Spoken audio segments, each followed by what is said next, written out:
Welcome to my podcast entitled The Wright Experience. I'm Dr. William T. Wright Jr., the founder and host of this show.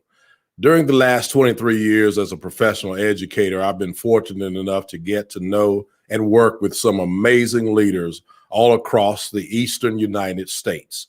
The vision of this show is to share these podcasts with you so that we can learn from people who are leading each other every day. Our initial focus will be on educational leaders, and we'll look to expanding to other disciplines down the road. When you hear something that you like, do us a favor.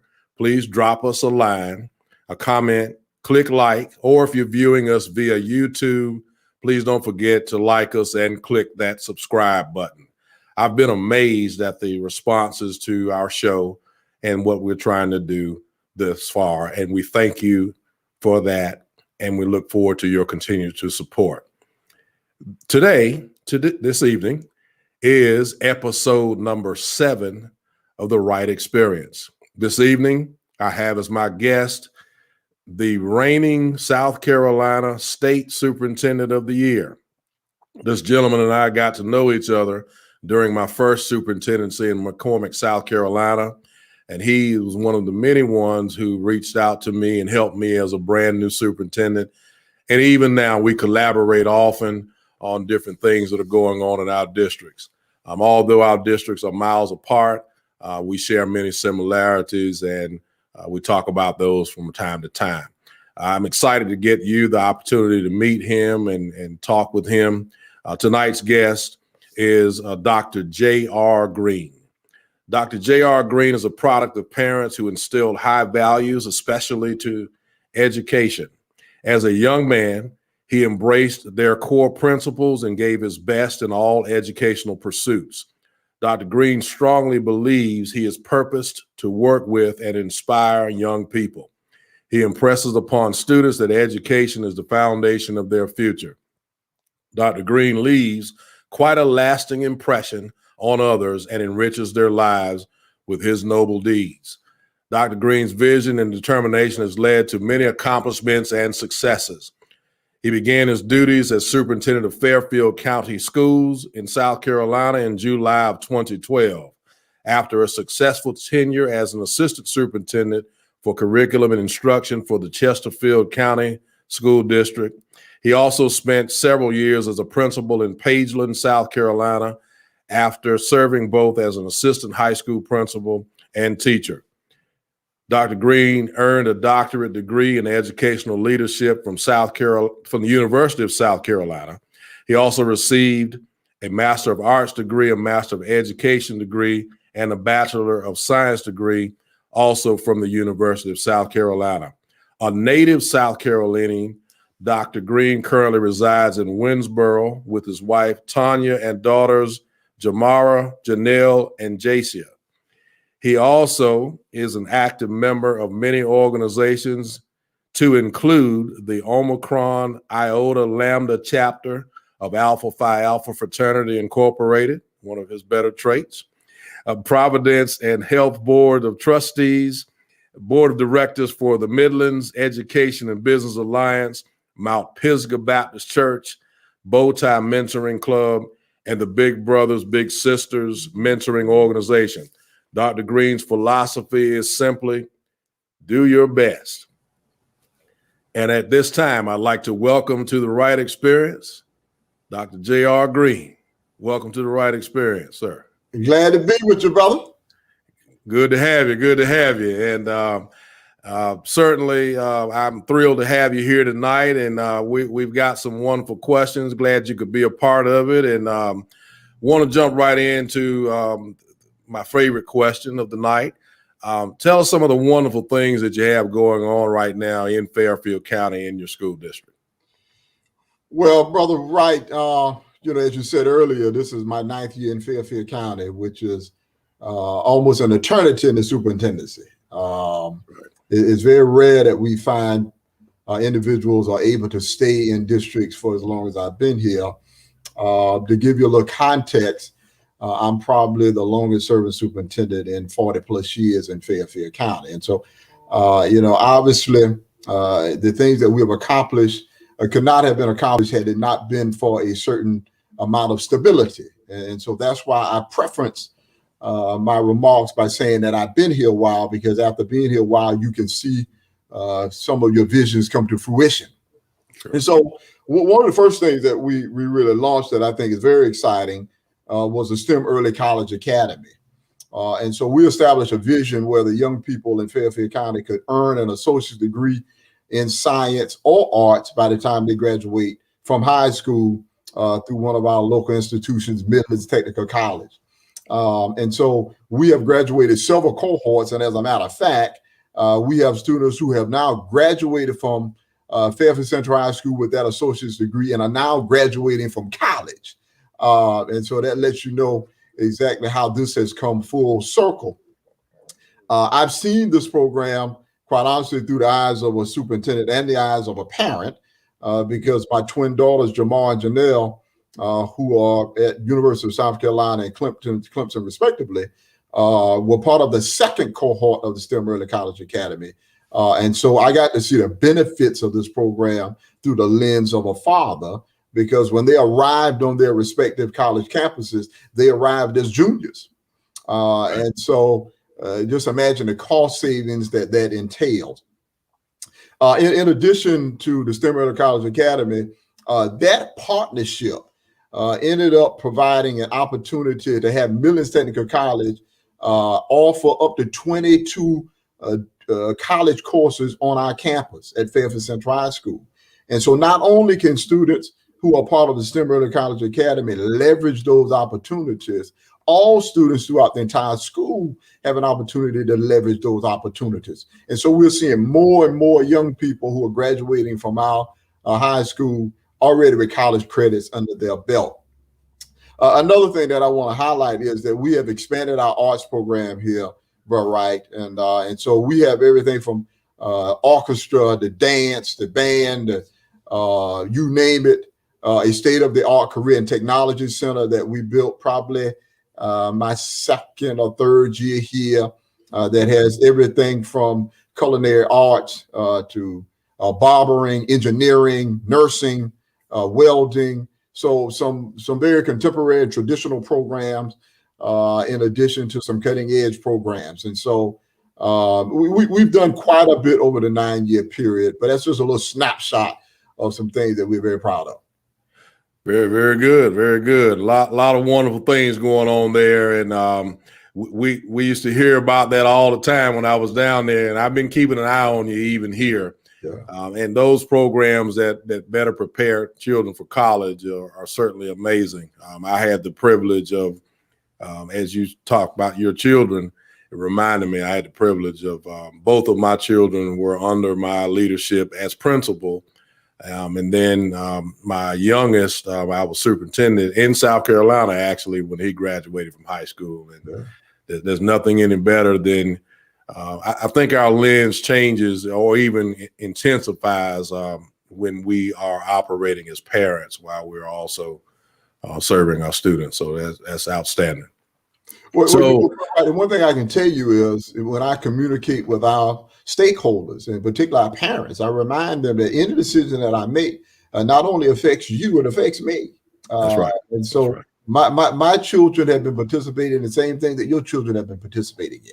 Right. When people ask me, say, well, you're going to close for a snow day, or is it safe on the roads? Well, my children will be on the roads as well. I mean, and so any decision that I make, I don't want you to forget the fact that it not only affects your children, it affects my children. And I would never do anything that would not put your children in the best situation the same way that I would expect you to do mine. Very good. So I think we all can understand how you were selected as State Superintendent of the Year, but talk to us a little bit about that honor and to what you attribute that success and honor. Yeah. That was a very humbling experience right there. And quite honestly, and full disclosure, I had been nominated for State Superintendent a couple of years and didn't receive the award. And I told my staff, I said, I just want to ask y'all, don't nominate me for State Superintendent again. Okay, because if you nominate me, I got to go through the process of complete the application. You know what I mean? So don't nominate me. And as it would happen, Will, so people nominated me anyway again. And I said, okay, they didn't listen to me at all. So I was nominated, and I felt compelled to go through the process. The way it works in South Carolina is they narrow it down to the top 3 choices. After you submit your application, you go in for an interview with this panel. And it was a blessing. They ended up selecting me to represent South Carolina as State Superintendent of the Year. And so I think a couple of things. First of all, my tenure in Fairfield County has been a lot different than my predecessors. And so many people have said, I mean, what do you bring to the table that is different than those who have come before you that has allowed you to persist there? And I remind them that it's not necessarily anything that I've done. I mean, I like to think that I'm a part of that, but I think the School Board of Trustees made a commitment to stability. I think this community made a commitment to stability, and I happen to be kind of the right man at the right time. In addition to that, obviously, we've done some very innovative things. For example, the STEM Early College Academy is something we did 9 years ago. And so when you start hearing people talk about beginning early college programs, I remind them we started one 9 years ago. And so there are many people who started it over the last several years, but we were trendsetters, if you will. And we've had lots of firsts. And so last year, a year before last, we had the first South Carolina State Teacher of the Year from Fairfield County. In the last 5 years, we've had 3 South Carolina State Beta Club presidents that came from Fairfield Central High School. Even my recognition as a South Carolina State Superintendent of the Year is the first time in the history of this district. And so there have been lots of accomplishments, even in the face of a community that has some economic challenges. I remind people that even though I don't necessarily consider us to be a district that didn't have resources, we serve a population of students that have economic challenges. Sure.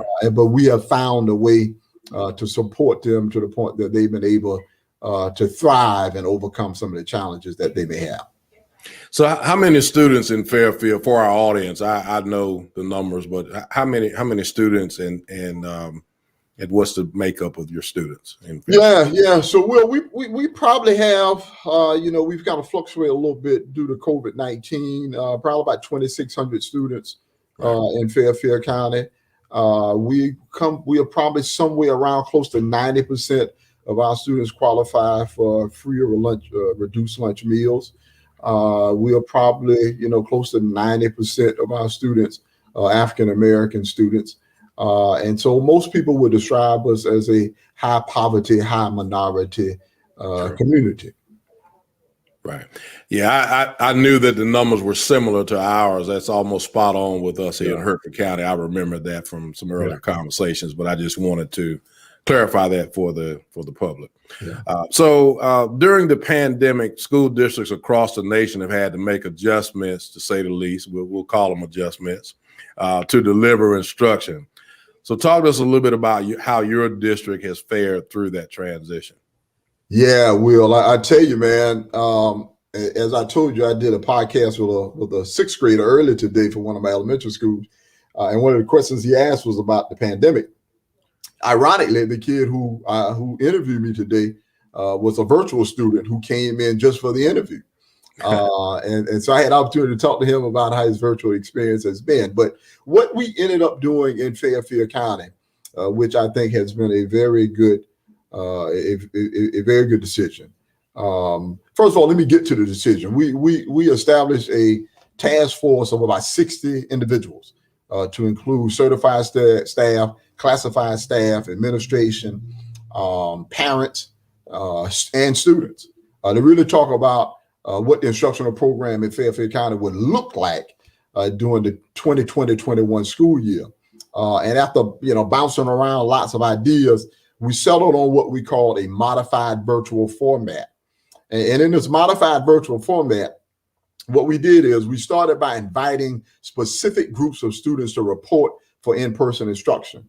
Those students included exceptional needs students, ESOL students, gifted and talented students, career and technology education students, and last but not least, students who could not leverage the internet consistently, even with the deployment of a MiFi device. All right. Sure.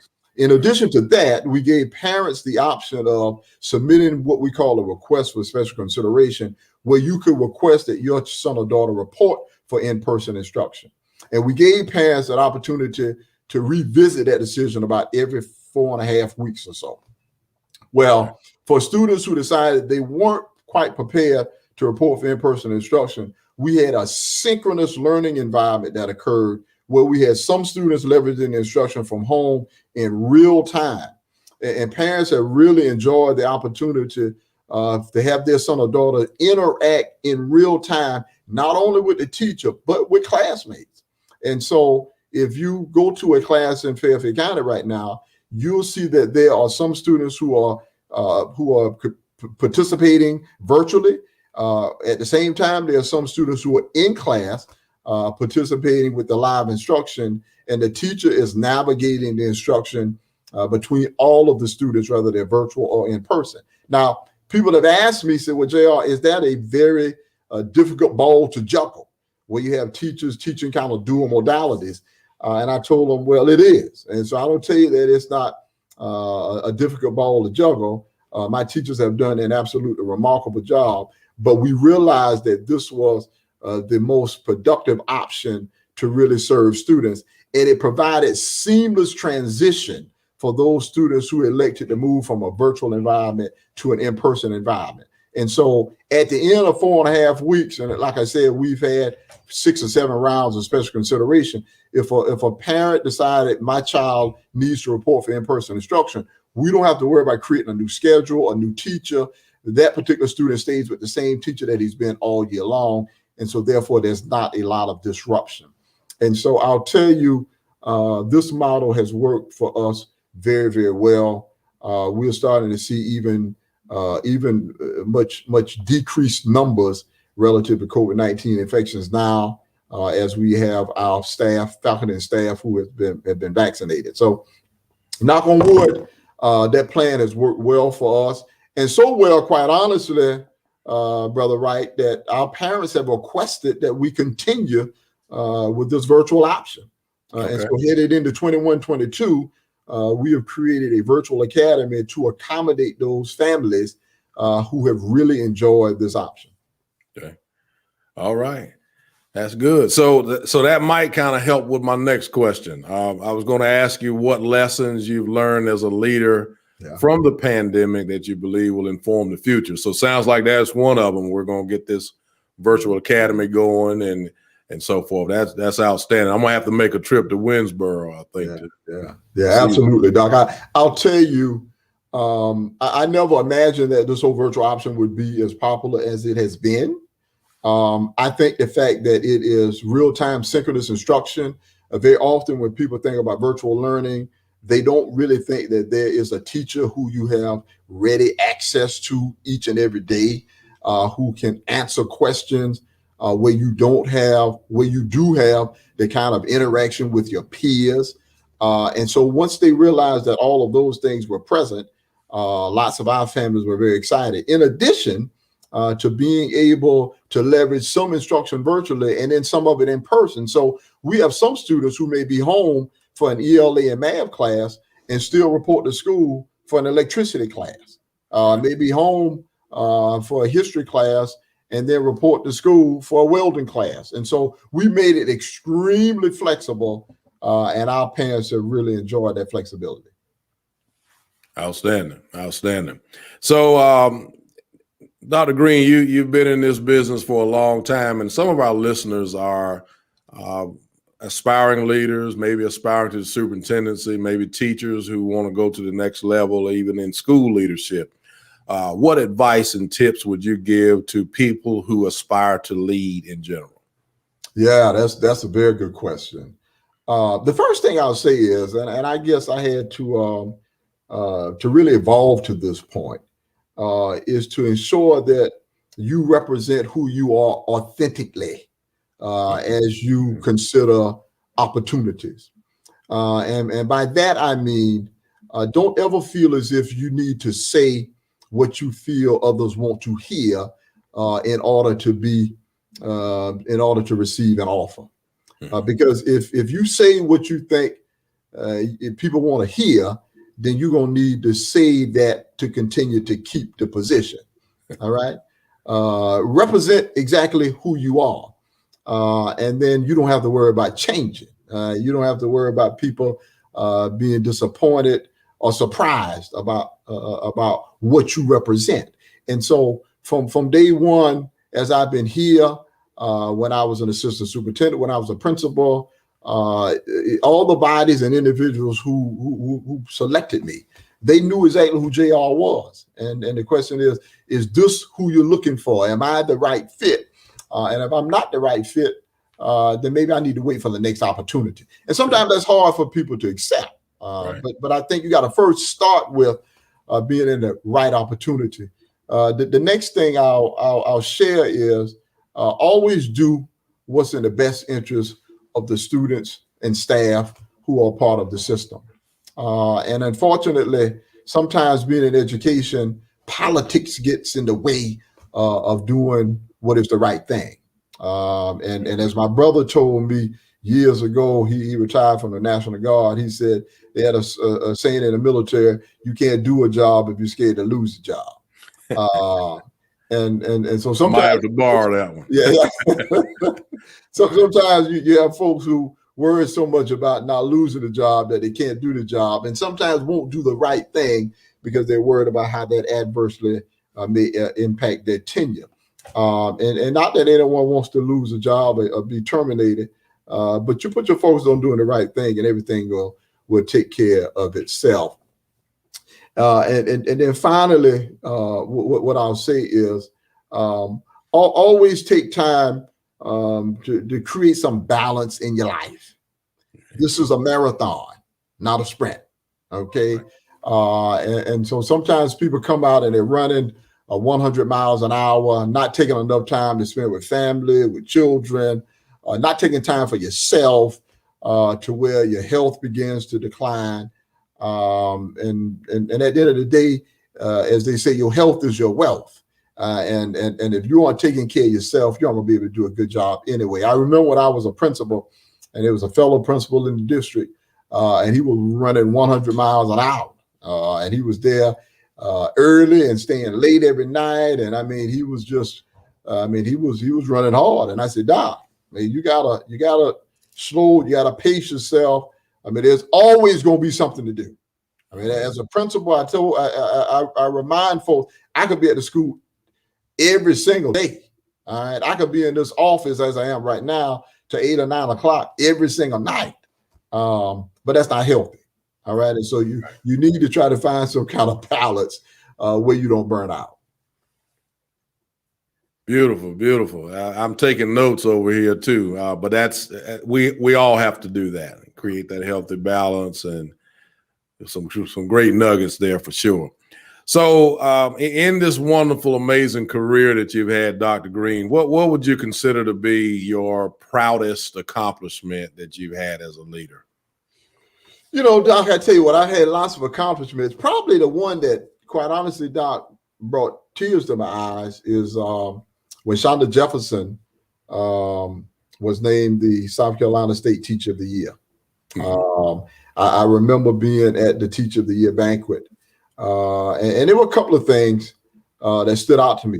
Number one, Shonda Jefferson is an African-American female.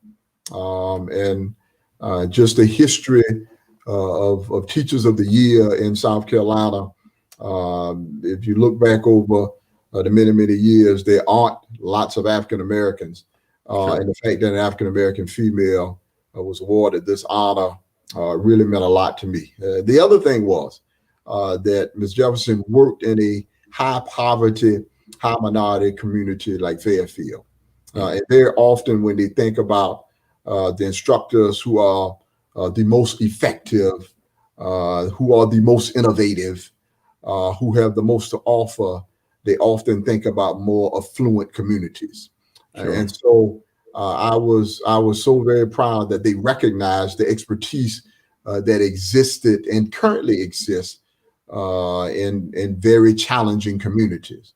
I had an opportunity to speak to the Education Oversight Committee, who really manages the education accountability system in South Carolina. And I reminded them that sometimes we create systems that measure populations, not necessarily systems. Okay. Right. So are you measuring the effectiveness of the system, or are you measuring the population that the system serves? And many times, I think we have begun to identify expertise based on the population that those experts serve versus their effectiveness in their respective capacities. Yeah, that's one thing that I remember during my time down there, and congratulations on that honor, by the way. I know that was a proud moment.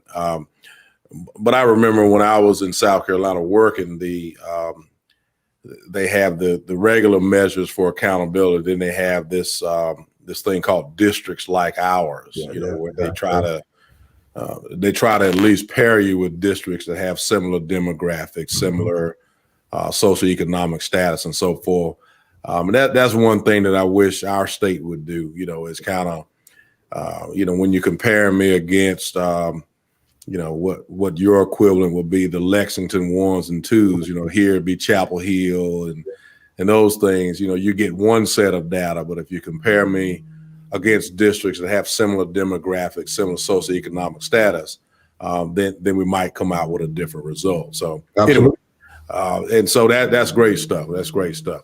So during the course of your career, who are some of the sources that you've looked to for guidance and growth?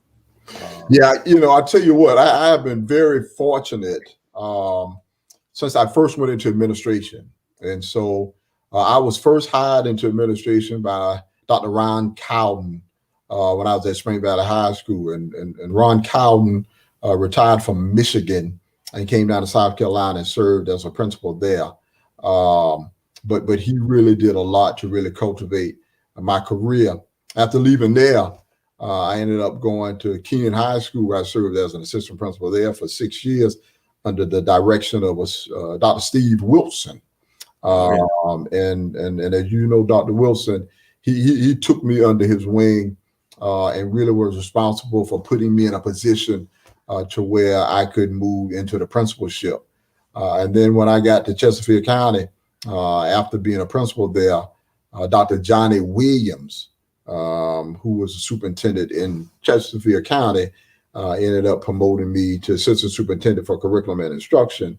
And Brother Wright, that you don't normally find a lot of African-American males who are assistant superintendents for curriculum and instruction. That's right. Maybe personnel, maybe operations, but not necessarily being responsible for the instructional program in a district. And so I appreciate him for doing that. So, just really illustrating all of these individuals who had a marked impact on my trajectory as an educational leader.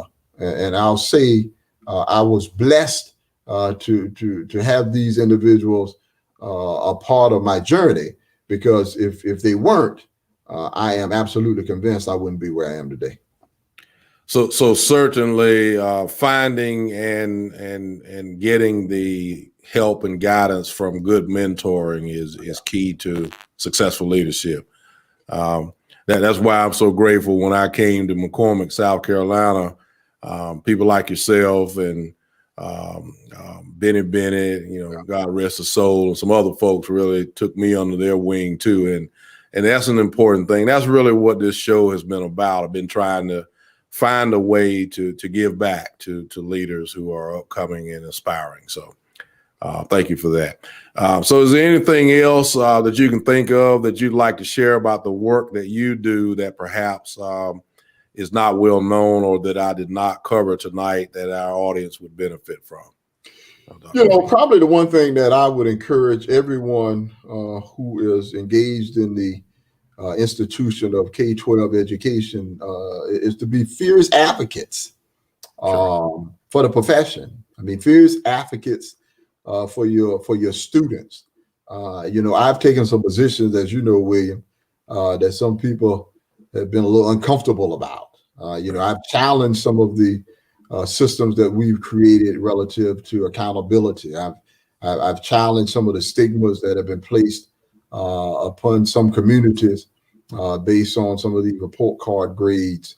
And I've challenged lots of things. And I think we need people who are willing to challenge the status quo if we are going to see the kind of growth that we want to see for all children in our system.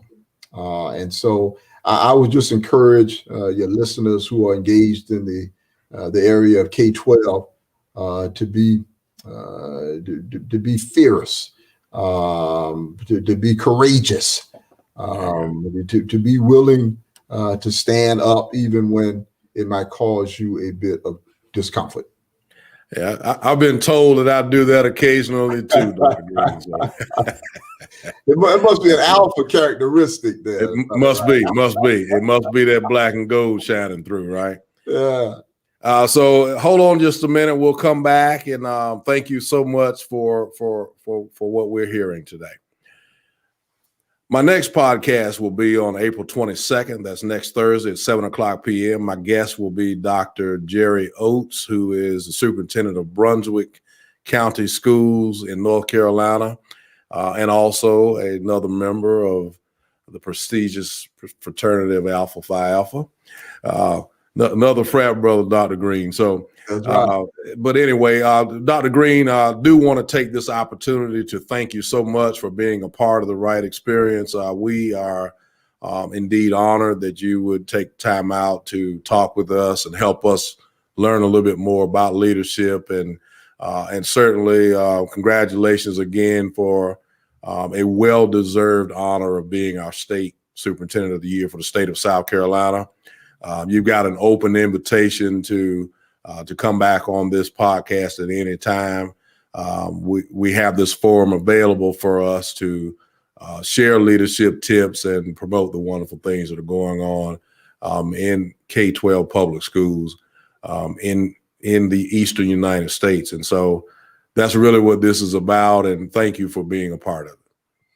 Brother Wright, I appreciate you having me. I really enjoyed the opportunity to really just share some of my experiences. And I look forward to joining you again. I'm impressed with what you're doing, brother. Keep up the good work. I'm gonna have to follow your lead and start me a podcast or something. I tell you what, man, I'm impressed with this right here. There's room for everybody. And thank you all for listening. And thank you for joining us for this episode of the Wright Experience.